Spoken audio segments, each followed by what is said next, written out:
industry, so thank you so much. And Chris does a great job of really explaining what Livermore is about, and bringing that outside perspective of someone that just has a really broad array of what are great wine growing regions. And ultimately Livermore Valley is because of the soil and because of the weather coming through. So a little bit about my family and how we came to be where we are is 1870s. My great-great-grandfather leaves his home just south of Hanover in a little horse farm town called Neheim, comes to the U.S., drives a team of horses across the U.S., wants to go to California, the land of opportunity for a hardworking German. When he got there, he went to the Napa Valley, and he worked for Charles Krug for 10 years. So he spent 10 years learning the art and the trade of growing grapes and making wine from Charles Krug. And then he got married, and he said, I better set up my homestead. And then so he said, I'm going to go to the best growing region in California. I'm going to go to the best known growing region in California. I'm going to go where the pioneers are bringing in the source material, where the Charles Wetmore is bringing in the Vitis vinifera. Only 6 years earlier it came to be, but those in the know, which was my great-great-grandfather at that time, knew it takes great grapes to make great wines, and it takes great grapes and then great soils and then a great climate. And so chose all of those things, set up shop in Livermore in 1883. Since then, we've had consecutive vintages all the way through, making us the oldest continuously family-owned and operated winery. Same winery, same family, same place, vintage all the way through. We tip our hat to the Concannon family and the Catholic Church for helping us stay alive through Prohibition. But ultimately, post-Prohibition, that really gave us a great competitive advantage because we were already rolling. Like the winery was going, we had the teams, we had the staff, we had the pumps, we had the hoses, and we just kept right on going through. So something that I'm personally so proud of, to be literally, standing on the shoulders of giants and taking advantage of the beautiful vineyard holdings that we have in the Livermore Valley. So we talked about Livermore Valley and the diversity. We're growing like 22 different cultivars of grapes in the Livermore Valley, and I'm very proud of all of them. I would love to sit down and taste you through every single one of those because we can get a beautiful expression of each of those grapes coming through. And that really has to do with my great-grandfather Ernest Wente, my grandfather and namesake Karl Wente, and then most importantly in my life is my uncle Phil Wente, who was overseeing all of the farming operation before. And the last time I talked to Chris, he talked about the fog dog. Does anybody know what a fog dog is?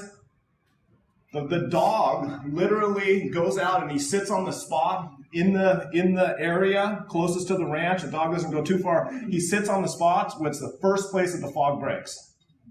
How does that? Actually, a word that you can look up in the Oxford Dictionary. So, but that dog knows exactly where the fog's going to break, and it doesn't break in the same spot every day. Yeah, it's similar, and yeah, it's close. And how that dog knows that blows my mind. But it really made me think that my uncle Phil is the fog dog to me because this gentleman has the best knowledge of the Livermore Valley out of anybody I know. Right? He knows those locations, he knows those spots, he knows it's a little warmer, it's a little cooler, it's a little higher clay content. Chardonnay, Petit Syrah do great there, Merlot, a little higher gravel content, Sauvignon Blanc and Cabernet. So really Phil was so instrumental in choosing all of these specific locations that really laid the foundation for the growing of the flavors and textures that are in a glass of wine. So you fast forward beyond Charles Wetmore, the Louis Mel, Robert Concannon, Jim Concannon, Robert Livermore, all of these pioneers that were instrumental in bringing cuttings, Vitis vinifera, right? It takes those great grapevines, those great cultivars to make world-class wines. Fast forward to 1912, and Chardonnay enters the stage, right? There's this great white grape of Burgundy. You look around California, can't find it. 1912, we planted the first Chardonnay in our vineyard in Livermore. So you get these cuttings from France, put them in the ground. As you all know, grapevines are phenomenal creatures. You take a cutting, you stick it in the ground, you walk away. That vine is intuitive enough to sprout its roots, grow up. You take that cutting and you propagate it forward. So from 1912, from then on, if you wanted Chardonnay, you came to the Wente family in Livermore. A few generations later, a few decades later, you might go to somebody that came from Livermore 10 years earlier and take that and propagate it forward. And if you were a grower that wanted to get Chardonnay, you'd look at really two characteristics.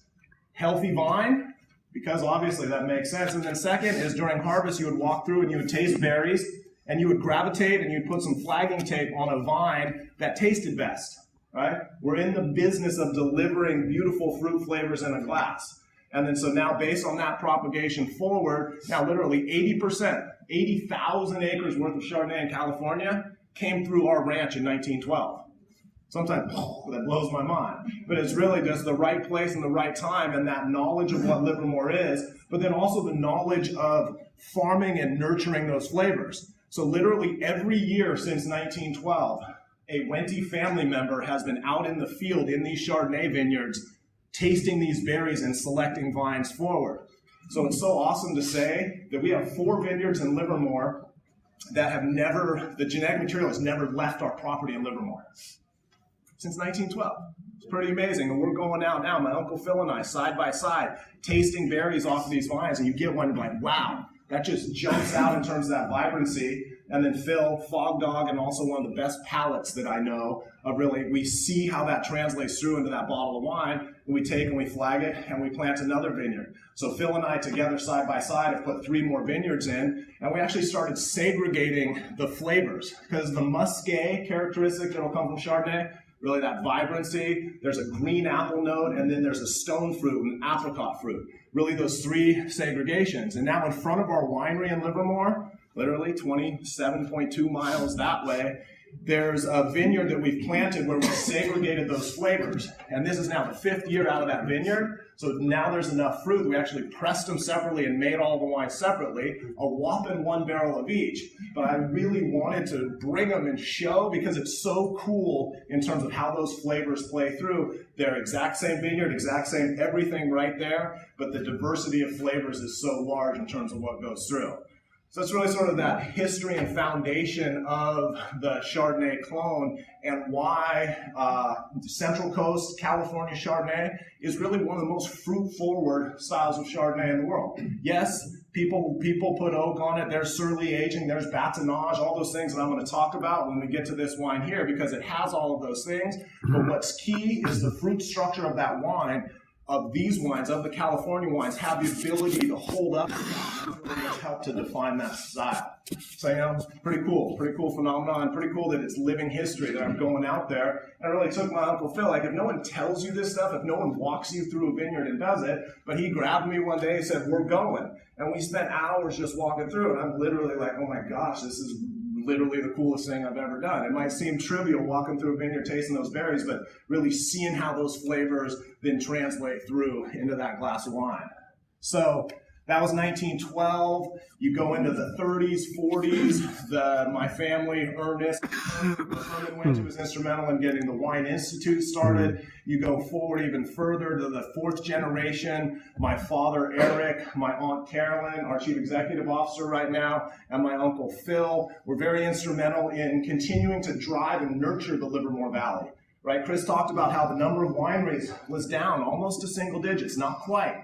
And now we're back up at 50, and that was really just embracing that culture and being willing to make sure water is delivered to the next new grower and winery that wants to come in. This guy needs barrels. This guy wants some fruit to get it going, because we want a vibrant location that is Livermore. And my family, and mostly Phil, that passion that sort of came through, is wanted to continue to see Livermore, you know, realize the phenomenal potential that it has. And with that, now there's such an array of talented winemakers and passionate people in the valley that are really showcasing the diversity, the breadth of what we have. So I'm so honored and proud to be 5 generations in, but I'm equally as honored and proud to be amongst these people that are so passionate about it. Steve and I spent a fair bit of time together. Colllin and I spent a fair bit of time together tasting wine, talking about it. Steve is always opening bottles of wine from all over the world, and we're talking about it. We're talking about how our style, our passion, and our pursuit are going to come forward and get through to these glasses of wine. So proud to be part of this group, proud of Livermore Valley, and thank you all so much for coming here and helping us continue to share these awesome stories from an awesome place with awesome history, with awesome soil, with an awesome potential to sort of continue to grow and thrive.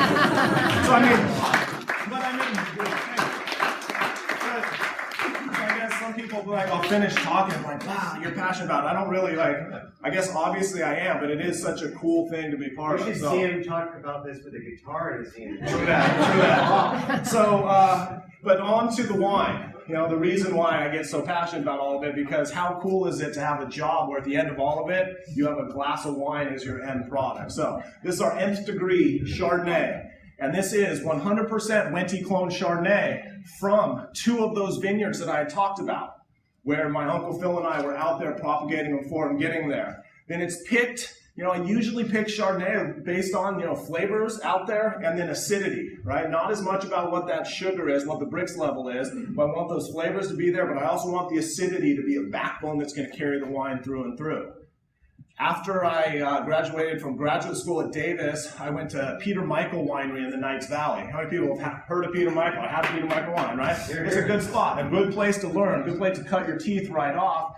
And one of the wines that they have was Cuvée Indigène, which is just the indigenous fermentation. And they had natural fermentations through most all of their Chardonnays. So it's something that I really embrace going through Chardonnays as well. So this is predominantly naturally fermented. So it's a slower fermentation, takes its time, gets through. It's 100% barrel fermented, about 60, between 50 and 60% new. And my favorites are Francois Ferrer and Louis Latour. You know, there's some others that play through, but Francois Ferrer, they toast those barrels till they almost blister, big, rich, you know, almost that burnt marshmallow characteristics, versus Louis Latour, much leaner, much sort of cleaner coming through. So then barrel ferment, so you pick it based on acidity and those flavors, barrel fermented, and then natural fermentation. At the end of that natural fermentation, the yeast settles down to the bottom, start batonnage, surly aging, once a week. Why once a week? Frankly, that's what they taught me at Peter Michael in my first job. And they were making great wines at Peter Michael, so you know, you go along that path and it's something that works. Malolactic fermentation, something I get the wines through. We get the wines through, but I don't want to overexpress the butter because butter will sort of step on some of those beautiful fruit characteristics. So I want the fruit to shine, I want the oak, the beautiful French wood, the surly aging and complexity to shine through. All the while, it's like for those that want to geek out with me, it's like a 339 pH, right? So it's a pretty low pH for nice acidity that carries it through.